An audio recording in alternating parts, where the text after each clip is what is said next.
Yo, guys, this is for the sophomores. Hope you're all doing well. Check Jupiter grades uh, t- later today, and I'll be sending you your next reading assignment. All right, so we're going to continue talking about Gilded Age politics today, and remember we talked about in the last video the fact that politics was not attracting the best people during the last quarter of the 19th century. It tended to most of the energy seemed to be focused on business, right? Because this was the period of the growth of big business, of industrialization in the United States. So often politics attracted the second rate and the corrupt. That's a big thing. That's mostly what we're going to focus on today. The politics was very corrupt during the last quarter of the 19th century. So there really wasn't much difference on the issues between the Democratic and Republican Party, except on the issue of the tariffs. But yet, as we talked about in the last video, both parties attracted an enormous following. So people, even though there weren't much difference between the parties, people were very loyal Democrats or very loyal Republicans, and a lot of that was based on family ties, ethnicity, religion, but probably more than anything, Civil War loyalties.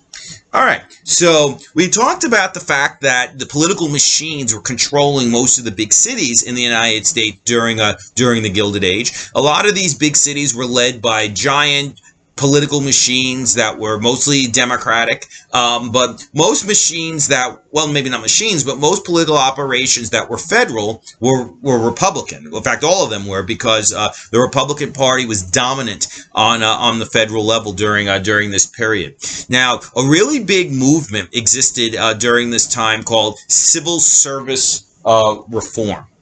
Now, civil service are people who work for the government. So I'm a civil servant, right? A policeman, a fireman, the postman, the garbage collector, clerk in a federal office, a government office. We are all civil servants. We work for the government. Now, basically, the civil service, if you wanted a government job back then, it was basically all based on political connections. Did I help?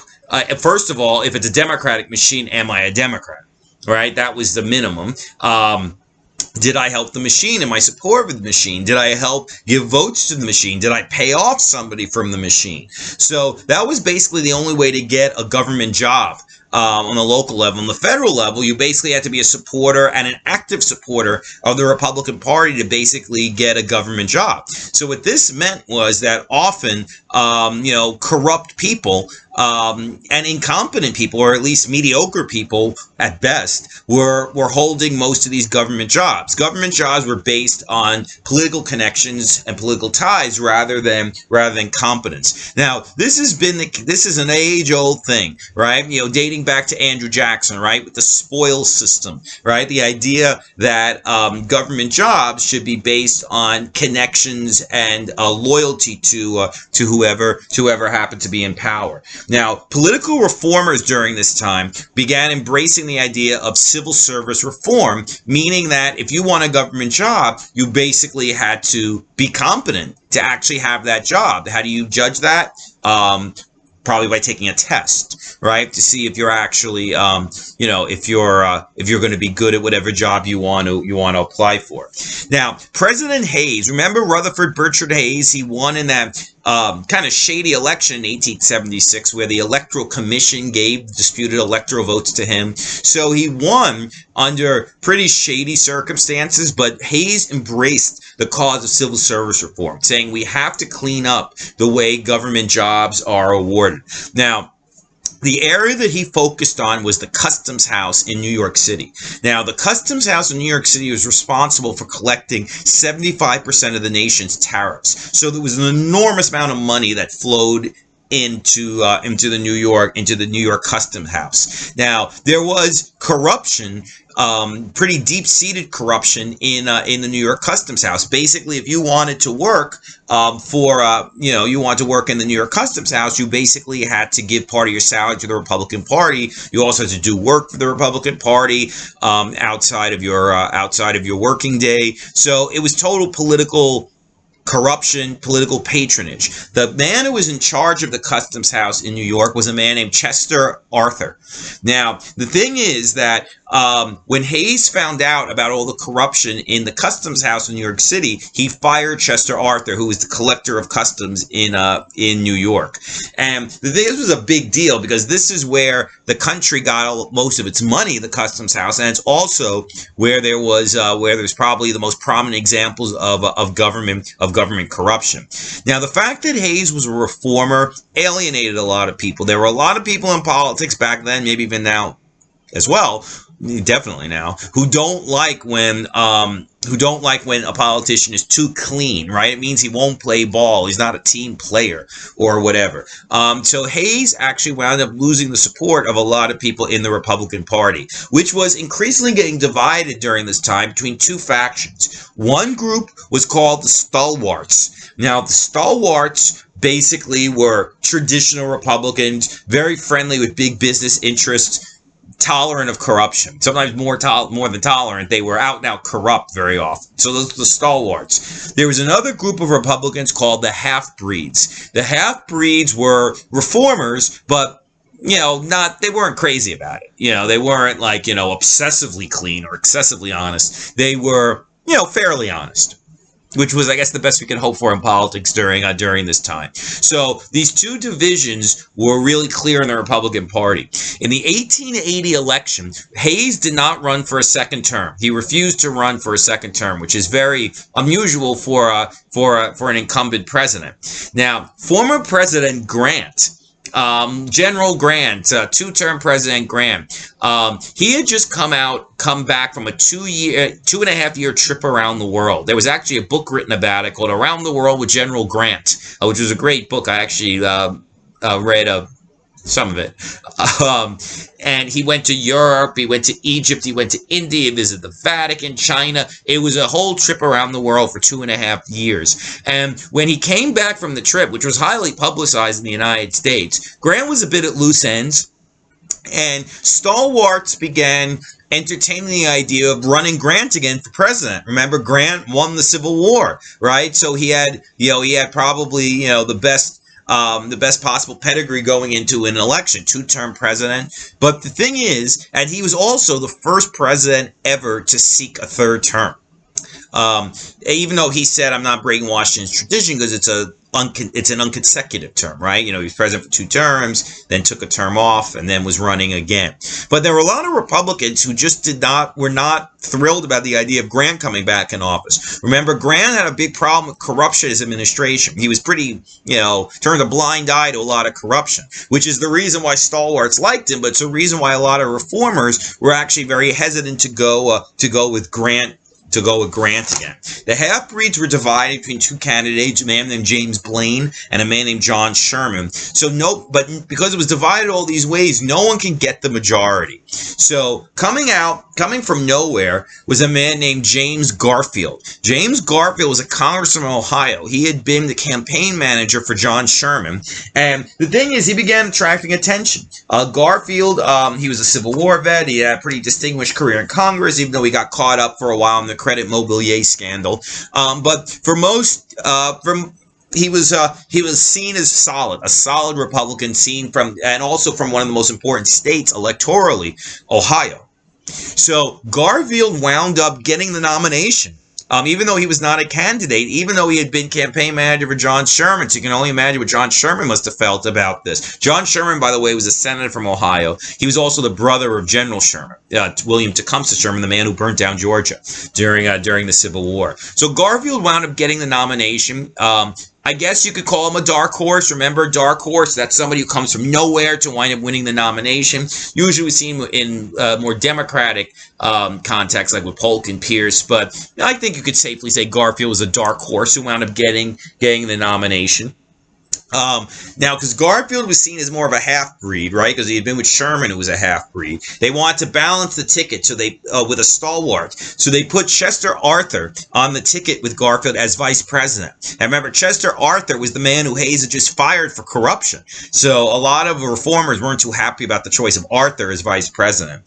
The Democrats nominated a Civil War hero, a man named Winfield Scott Hancock, who actually was a general at the battle, a Union general during the Battle of Gettysburg. I know what some of you guys are thinking, Civil War general, that, isn't he a Republican? Most Civil War generals were Republicans. Most Civil War soldiers were Republicans, but not all, right? And a good way to neutralize the fact that Democrats are considered the party of treason is to nominate a Civil War general. So Hancock ran as the Democratic candidate. The election was extremely close, and it reflected just how divided American politics was in the 1880s, and it also witnessed the highest turnout ever in a presidential election, 80%, even though there were really no issues at stake apart from the tariff, which, with both parties taking their traditional stances. Republicans for a high tariff, Democrats for a low tariff. Republicans kept waving the bloody shirt, as they did in every election, and continue doing for years. And the election was razor thin. Only 2,000 votes separated Garfield from Hancock.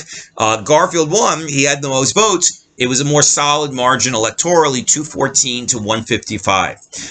So it was a solid. No, it wasn't. It wasn't. It was a close victory for Garfield, but it was a victory, right? In a democracy, you win one vote more than the other guy, you win. Well, except in 2016, you win 3 million more votes and you don't win. But minor details. Okay, so James Garfield is now the president. Now, James Garfield was a pretty impressive figure in his own right. He grew up in abject poverty. His father died, was a year and a half. His family had absolutely no money at all. He was raised by a single mother. Garfield actually had a very interesting line. He said, in America, sometimes when somebody comes from a very poor background, we like to praise them, right? We said that, they started off so low and then they rose to such heights, right? That's the American dream. Garfield actually said about that, let no man ever praise me for being without a helper, because there wasn't one day in my life I haven't felt insufficient because of that. Very interesting take on the whole upward mobility myth of the United States. Garfield could speak Greek and Latin. He was ambidextrous. Actually, he could write Latin with one hand and Greek in the other hand, which is absolutely amazing. He was a lawyer. He was also a minister in the Disciples of Christ Church. Very, very accomplished person. And during his administration, Garfield was determined to root out corruption in the Republican Party and in the federal government in general. He refused to pick a stalwart as the collector of customs in New York, which would be kind of a good way to kind of pacify the stalwarts. He sided with the half-breeds in battles between the stalwarts and the half-breeds in terms of who gets government jobs. But the thing that was driving Garfield crazy during his administration was the fact that he was besieged by office seekers. He actually literally spent almost his entire day interviewing people for jobs, because almost every Republican who helped Garfield in the 1880 election was trying to get a position working for the federal government. And Garfield was just saying, enough. There has to be a better way than this, right? The president can't just spend all of his time just interviewing job seekers, most of whom are unqualified, people who just want the jobs because they had helped the Republican Party. There are 100,000 federal jobs open. So this is why there were so many people who sought these government positions, because there were so many of them. Now, one of the men seeking a government position was a man named Charles Guiteau. Now, Charles Guiteau had gave a couple of speeches for Garfield in the 1880 campaign. Guiteau was mentally unbalanced. He had actually come to the White House, was actually not allowed to see the president, then came back and was kicked out.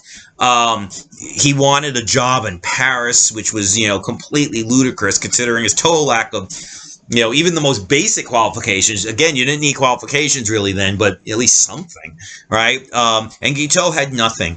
And then after he was refused these government jobs, Guiteau decided that Garfield had to die.